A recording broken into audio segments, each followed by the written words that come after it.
Saudara yang terkasih dalam Tuhan Yesus, hari ini kita akan bersama-sama memikirkan satu tema yang penting.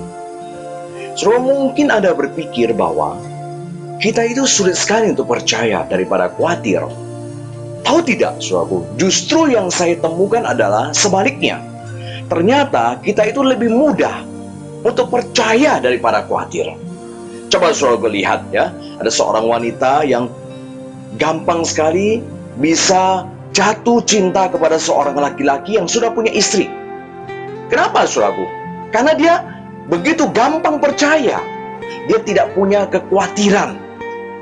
Tidak berpikir bahwa apakah orang ini sudah punya istri atau punya anak atau sebagainya. Kita gampang sekali untuk percaya. Demikian juga kita lihat mengapa banyak sekali orang-orang yang terkena tertipu oleh investasi bodong. Itu sebabnya kenapa, saudaraku? Karena mereka terlalu gampang percaya akan rayuan dan kata-kata daripada orang yang memberikan janji kepada dia. Yang penting kamu investasi dengan sekian, kamu akan dapat. Dia tidak khawatir lagi apa yang dia katakan, apakah ini benar atau tidak, apakah ini benar-benar bisa dipercaya atau tidak. Jadi saudaraku, kita gampang sekali untuk percaya. Betul nggak, saudaraku? Akan tetapi, anehnya, terhadap Tuhan, kita melakukan hal sebaliknya. Yaitu kita lebih mudah khawatir, saudaraku. Kita sulit untuk mempercaya Tuhan. Seperti pada situasi ini, bukankah kita sulit sekali untuk percaya bahwa ini adalah waktu terbaik Tuhan untuk mengerjakan kehendak-Nya? Seperti perkataan Paulus, justru dalam penyakitmu dan kelemahanmu lah kuasaku bekerja dengan sempurna. Akan tetapi kita lebih percaya bahwa jika penyebaran virus ini terus tidak bisa dihentikan, maka semuanya tidak ada harapan lagi. Semuanya akan berakhir. Akan tetapi saudara yang terkasih Tuhan Yesus, saya juga tidak mengatakan kepada saudara bahwa kalau begitu mari kita khawatir terus. Tidak demikian, saudaraku. Tetapi saya juga ingin mengingatkan saudara, adalah salah juga kalau kita terlalu khawatir atau terlalu cepat percaya dan akhirnya kita tidak bisa melakukan apa-apa. Jadi masalahnya, saudaraku, kita harus menempatkan kapan khawatir, kapan percaya. Karena bagi saya, baik khawatir dan percaya adalah dua hal yang baik. Kalau saudaraku, seseorang tidak punya khawatir, itu berbahaya sekali. Seperti sekarang, orang tidak punya khawatir bahwa dia bisa membawa virus itu kepada orang lain atau orang lain bisa menginfeksi dia. Maka akhirnya dia adakan kebaktian, dia masuk ke kerumunan orang, dia katakan, aku tidak khawatir, yang penting aku percaya saja. Tapi realitanya kita lihat banyak sekali orang-orang terkena karena pemahaman seperti itu. Maka saudaraku, yang penting sekarang adalah kita menempatkan kapan percaya dan kapan khawatir. Nah, ini yang akan kita pelajari. Karena apa yang kita butuhkan untuk bisa menempatkan kapan kita khawatir dan kapan kita percaya, yaitu hikmat. Kita butuh hikmat Tuhan, saudara. Maka saudaraku, oleh sebab itu bagaimana kita bisa memiliki hikmat Tuhan sehingga kita bisa menempatkan kapan harus khawatir dan kapan harus percaya. Nah, di sini kita akan belajar beberapa hal dari Tuhan Yesus. Saudaraku, yang pertama, kita harus berusaha belajar mementingkan hidup daripada materi. Saudaraku, Tuhan Yesus berkata di dalam Matius pasal 6 ayat 25, karena itu aku berkata kepadamu, janganlah khawatir akan hidupmu, akan apa yang hendak kamu makan dan minum, dan janganlah khawatir pula akan tubuhmu, akan apa yang hendak kamu pakai. Bukankah hidup lebih penting daripada makanan? Nah, saudaraku, jikalau kita mementingkan akan hidup daripada materi, kita akan bisa mengatasi akan ketamakan kita akan harta. Yang kita tahu, harta itu tidak akan bisa memuaskan kita, saudara. Contoh misalnya, ketika kita sudah punya mobil satu, rumah satu, motor satu, HP satu, kita ingin lagi, dan tidak akan habis, bukan? Maka saudaraku, dengan kita lebih mementingkan hidup rohani kita daripada materi, maka kita bisa menolak semua hal-hal yang menggoda kita sehingga kita membeli sesuatu yang tidak perlu dengan cicilan-cicilan dan akhirnya membuat kita terjebak di dalam kesulitan saat ini. Tetapi saya juga ingin ingatkan saudara, Tuhan tidak mengabaikan kebutuhan kita untuk makanan minum. Nah, di sini saya akan memberikan kepada saudara dua prinsip yang saya temukan di dalam Alkitab berkaitan dengan makan dan rohani. Saudaraku, prinsip yang pertama yang Tuhan berikan, saat umatnya mengalami kelelahan psikologis, Tuhan suruh kita makan, saudaraku. Contoh misalnya, ketika Elia lelah, putus asa, Tuhan datang kepada dia, tidak berkata, "Hei Elia, kamu dengar firman Tuhan ya. Kalau kamu itu kurang percaya, di mana imanmu? Aku peringatkan kamu, kamu tidak berguna." Apa yang Tuhan Allah lakukan kepada Elia ketika dia putus asa dan lelah secara psikologis? Dia berkata kepada Elia, "Bangunlah, makanlah." Tuhan suruh dia makan, saudara. Mengapa Tuhan suruh dia makan? Karena ketika orang-orang mengalami kelelahan jiwa, kelelahan psikologis, putus asa, dia mungkin sudah banyak berdoa kok. Dia mungkin sudah berusaha mendengar firman Tuhan. Dia lelah, dia banyak keluhan. Tapi masalahnya, dia tidak mau makan. Dia tidak ada selera makan. Itu yang bahaya. Maka Tuhan ketika orang mengalami kelelahan jiwa, Tuhan suruh dia makan. Dan itu juga kita lihat bagaimana Petrus dan murid-muridnya ketika mereka kehilangan Tuhan Yesus yang sudah mati, meninggalkan mereka. Maka ketika Tuhan bangkit, Tuhan menampakkan diri kepada mereka di Danau Tiberias. Apa yang Tuhan lakukan untuk mereka? Tuhan tidak marah-marah mereka. Tuhan tidak berkata, "Hei kamu orang yang tidak percaya," seperti pada saat mereka dimarahin ketika ada badai. Tidak, Tuhan katakan, "Marilah, sarapanlah, makanlah," saudaraku. Ya saudaraku, Tuhan tidak mengabaikan akan kebutuhan makanan materi kita. Tetapi saat situasi seperti ini, Tuhan suruh kita makan. Karena kita sulit sekali cari makan, tidak ada selera makan, maka makanlah. Jikalau saudara mengalami kelelahan rohani. Tetapi saudaraku, ketika manusia mengalami kehidupan yang lancar, yang normal, Tuhan suruh apa saudaraku? Suruh cari firman Tuhan. Kenapa? Karena ketika kita lagi lancar, kita nggak mau cari firman Tuhan, kita cari makan. Bangun pagi kita sudah cari makan. Kita pikir makan pagi apa, siang apa, malam apa. Weekend kita sudah berpikir mau makan di mana. Minggu kita sudah berpikir akan kuliner di mana. Jadi saudaraku, saat normal kita pasti cari makan. Tuhan tidak perlu suruh kita cari makan, saudaraku. Tetapi pada saat normal, karena kita tidak perlu disuruh cari makan, kita pasti makan. Maka dari itu, saudaraku, Tuhan ingatkan kita harus cari firman Tuhan. Maka Tuhan katakan, manusia bukan hidup dari roti saja, tapi juga dari firman Tuhan. Dan saudaraku yang terkasih Tuhan Yesus, kita melihat bahwa yang pertama, sehingga kita bisa menempatkan mana khawatir, di mana harus percaya, kita harus betul-betul belajar mementingkan kerohanian dulu daripada materi. Karena kalau kita tidak mementingkan kerohanian tapi mementingkan materi, kita akan terjebak dengan rasa ketamakan kita, dan kita akan membeli sesuatu yang tidak perlu, dan akhirnya menimbulkan tagihan yang banyak, dan akhirnya saudaraku, kita akan khawatir terhadap sesuatu yang tidak perlu. Maka saudaraku, itu yang pertama. Yang kedua saudaraku, bagaimana kita bisa supaya menempatkan kapan harus khawatir dan kapan kita harus percaya. Yang kedua, kita harus melatih mata iman kita agar bisa melihat Tuhan di balik semua kehidupan nyata ini.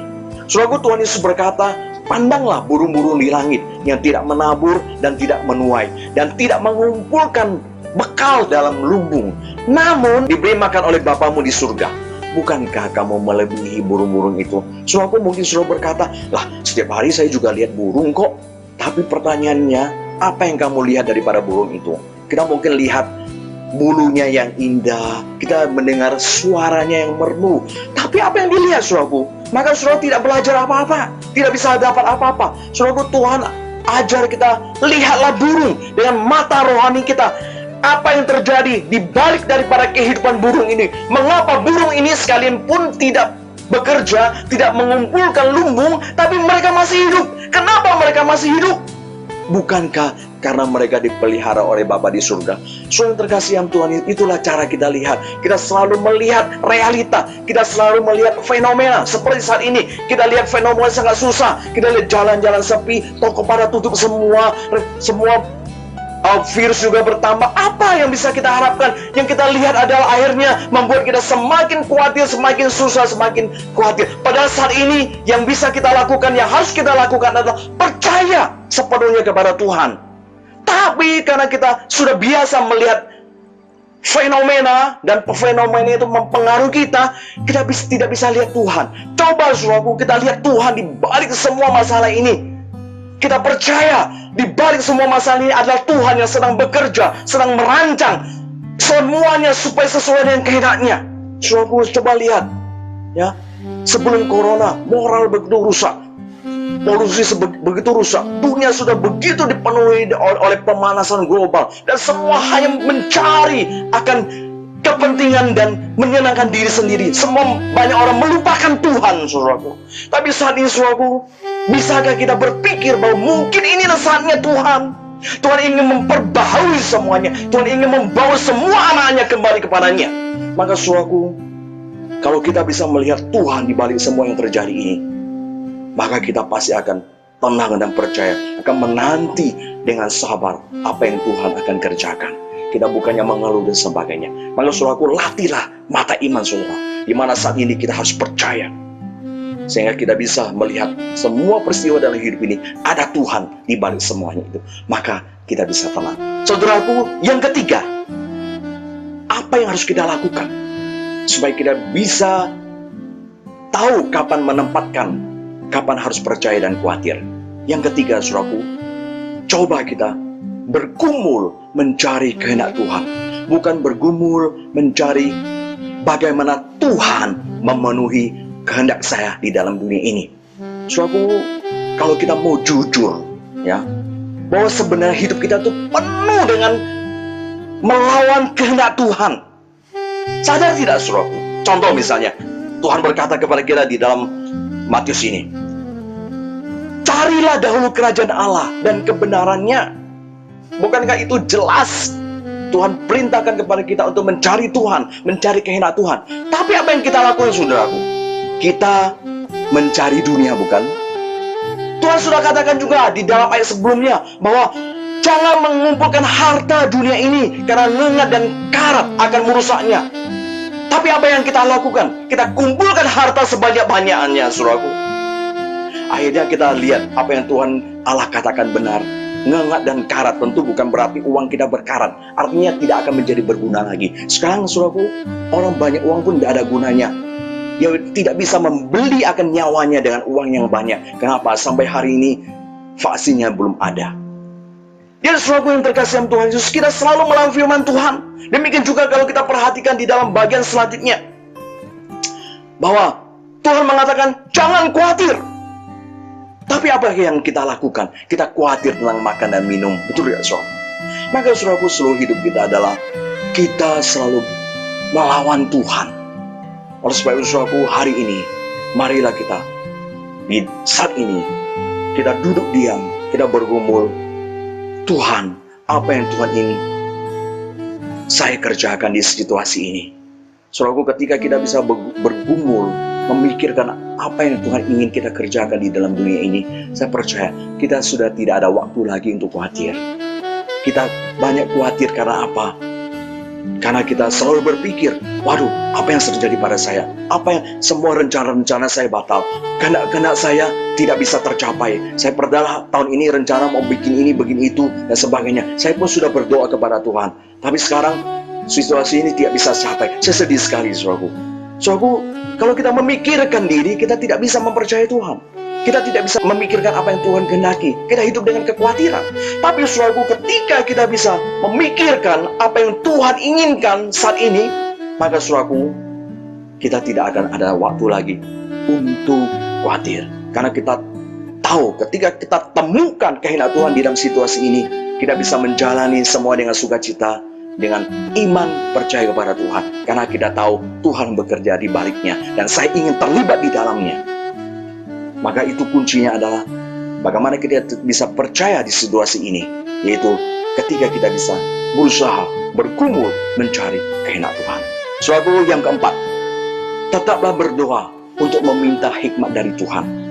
Sekalipun saudara, doa tidak menjamin bahwa Tuhan akan memberikan apa yang kita mau saat ini.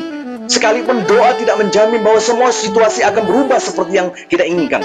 Akan tetapi, doa akan memampukan kita untuk mengatasi kekhawatiran yang tidak perlu. Sehingga kita tetap bisa memiliki damai sejahtera dalam situasi ini. Saudaraku, itu saya temukan di dalam Filipi pasal 4 ayat 6-7. Paulus berkata, janganlah hendaknya kamu khawatir tentang apapun juga, tetapi nyatakanlah dalam segala hal keinginanmu kepada Allah dalam doa dan permohonan dengan ucapan syukur.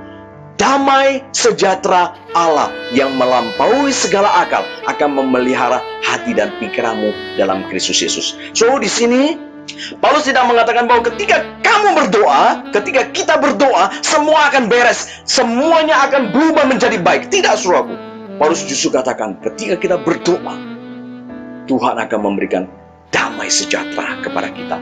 Saudaraku, menarik sekali. Kata melampau di sini mempunyai makna yang indah sekali, karena dipakai bentuk kata kerja partisipal aktif. Yang bermakna apa, saudaraku? Sebuah pencapaian secara efektif.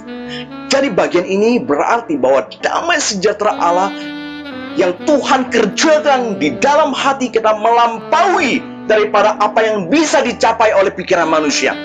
Dan jauh lebih efektif dalam menghilangkan segala kecemasan kita dibandingkan dengan segala yang kita pikirkan. Jadi maksudnya begini, saudaraku. Ketika kita lihat situasi yang di luar, secara nalar, secara otak, kita bisa damai nggak, saudaraku? Mana mungkin damai, ya? Nggak mungkin kita bisa damai dengan situasi seperti itu. Tapi, saudaraku, ketika kita berdoa, kita menemukan kehendak Tuhan, bahwa Dia bekerja dalam segala sesuatu, maka di situ, saudaraku, ketika kita menyerahkan semua kepada Tuhan, maka disitulah Tuhan akan bekerja di dalam hati kita, menghasilkan damai sejahtera yang melampaui akal dan pikiran kita. Sehingga pada saat itu kita akan berkata, lah, di dalam situasi ini, kok saya bisa damai ya? Kok saya bisa tenang ya? Ini pasti Tuhan yang bekerja. Ya, saudaraku yang terkasih dalam Tuhan, biarlah ya ketika kita mendengar firman Tuhan ini, kita bisa belajar kapan harus percaya dan kapan harus khawatir. Dan saat ini menurut saya tidak ada yang bisa kita lakukan selain kita harus percaya kepada Tuhan.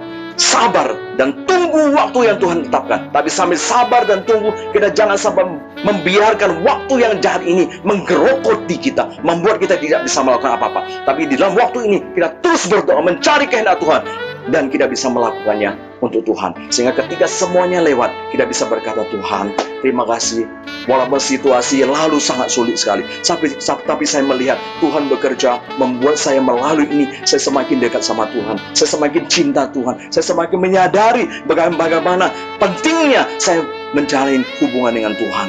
Bagaimana bahwa harta tidak ada gunanya selain saya harus bersandar kepada Tuhan. Selama ini saya sungguh-sungguh bersandar pada diri saya sendiri. Saya selama ini betul-betul mencari dunia ini. Saya berpikir akan membuat satu usaha, dua usaha, tiga usaha.